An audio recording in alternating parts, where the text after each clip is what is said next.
आपने समझा? आपस में बातचीत मत करें। ये टेक्निक देखने के लिए आपको चंडीगढ़ जाना पड़ता। ये मेट्रो सिटी में सेमिनार होती है, क्योंकि माइंड पावर के ट्रेनर इंडिया में बहुत कम मिलते हैं। तो आप पहले देख के क्लासरूम में बैठा कैसे जाए, ठीक है? आपस में बातचीत मत करें। 2 सेकंड में इसको याद करना काफी टफ होता है, ऐसे ना? मतलब ये टेक्निक काफी जो है अच्छी होगी, इसीलिए तो 2 सेकंड में याद हो जाएगा। अब मैं इस चेयर पे बैठूंगा, बैठने से पहले मैं एक्सेप्ट करूंगा कि मुझे याद हो गया। मैं एक्सेप्ट किया मुझे याद हो गया, ठीक है? आप मुझे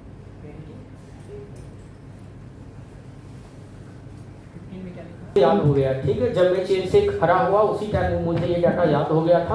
आप कहीं से भी पूछ सकते हैं 77 कहाँ पे है, जवाब दे दूंगा 20 में और 5 में, ठीक है? या तो पूछिए 6 नंबर में क्या है, जवाब दे दूंगा 81। यही है? 6 में 81 नहीं है, 91 मुझे सुना गया था 81, इसके लिए सॉरी। थोड़ी सी साउंड में दिक्कत आई, इसके लिए सॉरी, ठीक है? अगली डिजिट कोई भी थी, आप मुझसे पूछिए।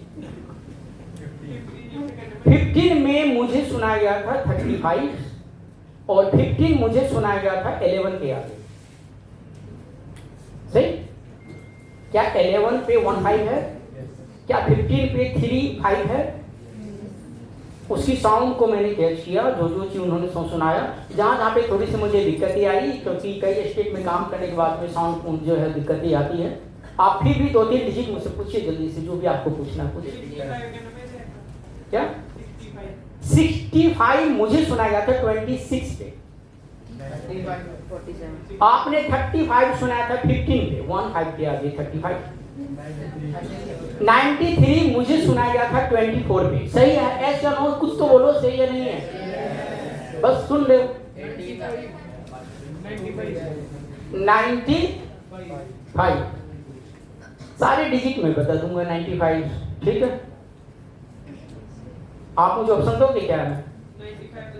आप मुझे ऑप्शन दो, मैं बता दूंगा।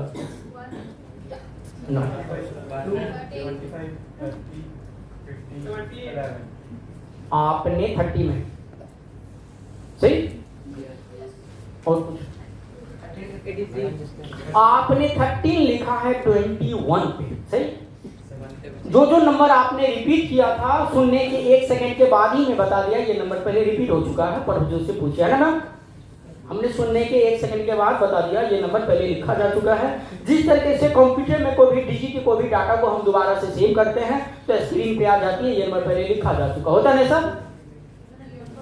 जल्दी से कुछ पूछिए, या तो मैं सिलेबस को, ये स्पीच को मैं आगे लेके चलूंगा। जो भी कुछ पूछना पूछिएगा। क्या आपने 32 मुझे सुनाया गया था 8 नंबर, सही? आप लोग भी पूछे, ये लोगों ने बहुत पूछ लिया, आप लोग मुझे पूछने का मौका नहीं मिला, आप लोग पूछे। 28 पे मुझे सुनाया गया था 85, सही है? 91 साउंड में थोड़ी सी दिक्कतें आई। 6 नंबर में हो सकता है, क्योंकि 6 नंबर में हमारी ब्रेन ने जो है वो सुना था 81। हो सकता है कि 81 की जगह 91 हो, 91 की जगह 81 हो, क्योंकि साउंड पोल्यूशन में थोड़ी सी दिक्कत है, ठीक? जैसे मैंने कहा कि आप लोग मेरे से पूछिए, ये डाटा मुझे याद हो गया, तो आपने क्या किया कि पूछने के लिए तैयार हो गए कि पूछो पूछो पूछो, ऐसे ना?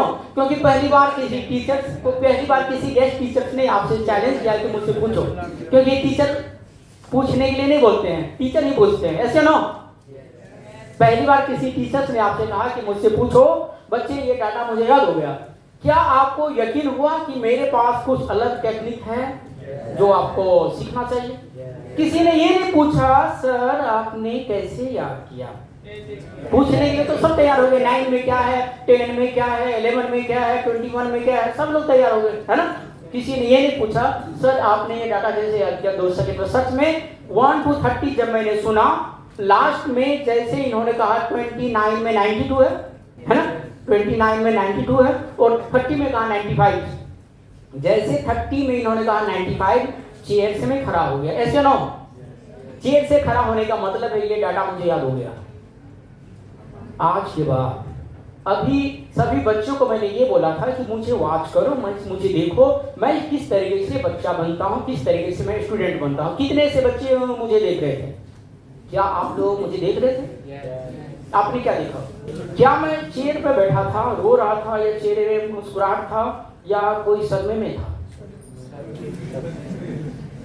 मेरा फेस क्या बता रहा था? मैं एक अच्छा महसूस कर रहा था, शांत था, ऐसे ना? मैंने कुछ टाइम के लिए, कुछ सेकंड के लिए बॉडी को मैं कंट्रोल किया कि हमारे बॉडी में जहां जहां भी पेन है उसको मैंने साइड 4 से 5 सेकंड के लिए मैंने दोनों आंखों को मैंने बंद किया। हमारे ब्रेन में बहुत सारी पिक्चर्स बनी होती है जो कि हमारा ब्रेन उसी के बारे में सोच रहा होता है। हमने क्या किया, 2 से 4 सेकंड के लिए मैंने आईज को मैंने क्लोज किया। अपने माइंड में बहुत सारे थॉट्स मुझे आ रहा था कि मुझे सुनाम भी जाना है, डीएवी स्कूल में भी जाना है, वहां जाना, उन सारे थॉट्स को मैंने साइड में किया। सुबह में ही हमारी शुरुआत हो गई थी। आज एक कोई भी चीज मेरे लाइफ में अगर आएगा तो उसे मैं याद करूंगा। आप क्या करते हैं, घर से निकलते वक्त में निगेटिव थॉट्स लेकर के आते हैं। सुबह की शुरुआत ही आपकी निगेटिव थॉट से होती है। 70% से ज्यादा निगेटिव आपका ब्रेन जो है स्कूल के गेट के बाहर आते आते हो जाता है। पता नहीं क्या होगा, मैम क्या करेगी, नहीं करेगी, वो बायोलॉजी वाली मैम, फिजिक्स वाली मैम, ये मैंने, सारे बच्चे आपस में शिकायत दाल मक्खन करते रहते हैं टीचर्स के बारे में, मैम के बारे में स्कूल पहुंचने से पहले। मेडिकल साइंस कहती है कि जब हम किसी भी इंसान से मिलते हैं, हमारी लाइफ में पहली मीटिंग एक यादगार मीटिंग होती है, और वो मीटिंग में जो भी अच्छी अच्छी बातें हो या बुरी बातें हो, कोई भी बातें हो, वो सारी डिटेल या डाटा या इंफॉर्मेशन मेरे लाइफ टाइम के लिए याद हो जाता है। ऐसे ना साइंस कहती है कि अगर जीवन में एक अच्छे टीचर्स मिल जाए, या एक अच्छे पार्टनर्स मिल जाए, या एक अच्छे ट्रेन पे कोई अच्छे यात्री मिल जाए, तो टाइम का पता नहीं चलता कि चंडीगढ़ से गाड़ी खुली तो दिल्ली कब पहुंच गई। क्या ऐसा होता है ना मैम? टाइम का पता नहीं चलता कि भाई चंडीगढ़ से गाड़ी खुली और दिल्ली कब पहुंच गई, क्योंकि आपका पड़ोसी जो था एक अच्छे सकारात्मक सोच वाले था, अच्छे विचार, अच्छे थॉट्स आपके पास में रखा। लेकिन आप क्या करते हैं, स्कूल आने से पहले 70% नेगेटिव थॉट्स टीचर्स के बारे में लेकर के आ जाते हैं। जब मैं सुबह में जगता हूं तो हमारे पास में एक अच्छी सोच, एक अच्छी थॉट्स आता है। 30% इसका एक बहुत बड़ा रोल करता है। जानते हैं आप, क्या आपके पास में एक्टिवा है, बाइक है? क्या बाइक में पेट्रोल डालने से बाइक चलती है? ऐसे ना, उसमें एक और चीज इंपॉर्टेंट चीज डाली जाती है, वो है इंजन ऑयल। ऐसे ना, इंजन ऑयल उसमें डाली जाती है। उसका काम क्या होता है? इंजन की टेम्परेचर को सही करना। बेटर पेट्रोल से ज्यादा इंपॉर्टेंट, पेट्रोल जितनी ज्यादा इंपॉर्टेंट है उतना इंपॉर्टेंट आपका इंजन ऑयल है। अगर वो आपने सही टाइम पे नहीं डाला, इंजन आपकी गर्म हो जाएगी और आपकी गाड़ी आपकी सीज हो जाएगी। इंजन ऑयल जो है आपकी ब्रेन में काम करता है डोपामिन हार्मोन्स। आपके टीचर्स जब क्लासरूम में आते हैं तो उसके बारे में आपस में बातचीत मत करें, ठीक है? आपस में भालू बंदर की तरह झगड़ा मत करें। 4 से 5 मिनट उसको टाइम बताने में लगता है कि चुप जाओ, मैं आ गई हूं, अब तो चुप हो। नो, उनके आने से पहले आंखें बंद करें, सोचिए नेचर ने, कुदरत ने मेरी जिंदगी को बेहतर बनाने के लिए आज एक अनमोल फरिश्ते को मेरी लाइफ में टीचर्स बना करके भेजा है। उनकी बातों को मैं गौर से सुनूंगा। जैसे इस थॉट्स, इस विचार को 4 से 5 बार आप सोचते हैं, ब्रेन में लाते हैं, तो आपकी ब्रेन क्या करती है, डोपामिन हार्मोन रिलीज करती है कि अब कुछ अच्छा होने वाला है, अब कुछ अच्छा होने वाला है। आपका ब्रेन जो है एक्सेप्ट करती है कि मैम जो भी कुछ मुझे सिखाएगी या बताएगी या जो भी कुछ मुझे पढ़ाएगी वो सब कुछ मुझे याद हो जाएगा, क्योंकि आपके ब्रेन ने क्या किया, हार्मोन रिलीज कर दिया, हैप्पीनेस हार्मोन्स। मतलब कि मैम की हर मीटिंग, मैम कोई भी क्लास टीचर चाहे आपकी आखिरी पीरियड हो या पहली वाली, लास्ट वाली जो बैच है 1:10 में जो मैम आएगी, उनकी मीटिंग जब हो, वे जब भी आपसे मिले उस वक्त भी आपके चेहरे पे स्माइलिंग होनी चाहिए। ऐसे नहीं मैम आ गई है 40 मिनट के बाद तो घर चली जाओगी, नो। मैम को नेचर, कुदरत रोज सुबह जगा देते हैं, है ना मैम?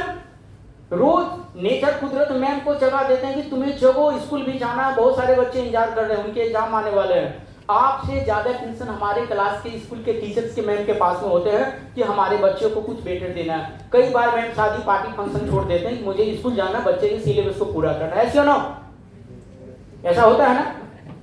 मैं ये ट्रेनिंग फ्री में दूंगा। मेरा एक शर्त है, जब तक आपके ब्रेन में टीचर्स के प्रति कोई रिस्पेक्ट या कोई हैप्पीनेस हार्मोन ना आ जाए, तब तक आप हमारे ट्रेनिंग प्रोग्राम को ले ही नहीं सकते हैं। सिर्फ मेरे लिए नहीं, आप अपने क्लास के, अपने स्कूल के टीचर्स के बारे में अच्छी अच्छी बातें सोचें। जैसे आप उसके बारे में सोचते हैं तो आपको ब्रेन जो है हैप्पीनेस हार्मोन, जो है डोपामिन हार्मोन, वो रिलीज करती है और वो याद हो जाता है। जब मैम क्लास में पढ़ा रहे हो तो आप क्या करें, 4 से 5 सेकंड के लिए आंखें बंद करें, चेयर पे बैठ जाए, एक बच्चे दूसरे बच्चे के बॉडी को टच मत करे, बॉडी को 90 डिग्री एंगल पे करे। क्या आपने देखा, क्या हम जब चेयर पे बैठे हुए थे, क्या हमारा बॉडी 90 डिग्री एंगल पे था? हेलो, हाँ। एक और चीज आपने देखा होगा कि मैं हर डिजिट को सुन के आंखें बंद कर रहा था, ऐसे ना। 1 में आपने कहा 94, यही। 2 में आपने कहा 47, यही। 3 में आपने कहा 71, यही। हर डिजिट, हर डाटा को सुनने के बाद मैं आंखें बंद कर रहा था। आपने देखा था? आप क्या करते हैं, मैम जैसे ही बेल बजने वाली होती है 2 मिनट पहले आप बॉडी को अनफिट करते हैं, मैम टाइम खत्म हो गई है। मैम जैसे क्लास से बाहर निकलते हैं, जब तक दूसरे मैम नहीं आते हैं तब तक सारे बच्चे भालू बंदर की तरह कूट पार मारपीट तक परेशान करते हो। आपने 40 मिनट तो जो भी कुछ पढ़ा, मैम ने जो भी 30 या 40 मिनट मेहनत किए, वे सारे मेहनत को अगले 2 मिनट में आप खत्म कर देते हैं। आपने क्या करना है, मैम के चले जाने के बाद जब तक दूसरे मैम या दूसरे टीचर्स नहीं आ जाते हैं तब तक आप अगले 2 या 3 मिनट तक आंखें बंद करें, विजुलाइज करें कि मैम कितने बजे आई थी, उन्होंने किए कौन सी टॉपिक, कौन सा सिलेबस, किस चीज़ को उन्होंने टच किया। फोटोग्राफिक मेमोरी में आप कन्वर्ट करें, धीरे धीरे आपको लॉन्ग टाइम तक याद हो जाएगा। ठीक है? क्या आप मुझसे वादा करते हैं कि एक मैम और दूसरे मैम के बीच में जो 4 से 5 मिनट गैप मिलता है, आप लोग मारपीट या हुतंगबाजी नहीं करेंगे? क्या वादा करते हैं? हेलो, क्या वादा करते हैं? ट्रेनिंग में फ्री में दूंगा, ये मेरा प्रॉमिस है आपसे। मैं जो भी कुछ मैं जानता हूँ ट्रेनिंग फ्री में दूंगा। मैं चाहता हूँ कि आप कोचिंग जाना बंद कर दे। कोचिंग जाने से बेनिफिट ये होगा कि आपको अपनी मम्मी पापा दादा दादी नाना नानी के पास में बैठने का टाइम मिलेगा, उनसे अच्छी बातें आपको सीखने का मौका मिलेगा। आपका 100% काम स्कूल में ही कंप्लीट हो जाएगा। क्या मैं यहाँ पे नोटबुक लेके बैठा हुआ था? हेलो, क्या मेरे हाथ में कोई नोटबुक पेन था? नो। 1 टाइम सुना याद हो गया। मैं अपने हैंड को क्यों दर्द में दूं, क्यों परेशान करूं कि लिखो लिखो लिखो, क्यों मैं लिखूं? जब हमारा ब्रेन किसी भी चीज को सुन के याद कर सकता है, किसी भी चीज को देख करके याद कर सकता है, तो हम अपने हैंड का इस्तेमाल क्यों करें? हेलो, ठीक है? सिर्फ इंपोर्टेंट डॉक्यूमेंट या तो कुछ इन्फॉर्मेशन ही मैं लिखता हूँ। आज मैं 2012 के बाद अपने पेन का इस्तेमाल बहुत कम करता हूँ। यूं ही रखा होता है पेन। किसी ने फोन नंबर बताया याद हो गया, किसी ने एड्रेस बताया याद हो गया, लोकेशन बताया याद हो गया। सिर्फ मैं सुनता हूँ, मुझे याद हो जाता है। मैं 500 साल का कैलेंडर का जवाब जानता हूँ। मैक्सिमम मैं जवाब देता हूँ कितनी देर में पता है? 5 सेकेंड में मैं बता देता हूँ 500 साल के कैलेंडर। कोई भी एक बच्चे जिसको अपनी डेट ऑफ बर्थ याद हो, आप मुझे बताएं, आपको मैं 5 सेकंड से पहले मैं बता दूंगा संडे था या मंडे। वीडियोस बनाने हैं, फिल्मोरा है ना।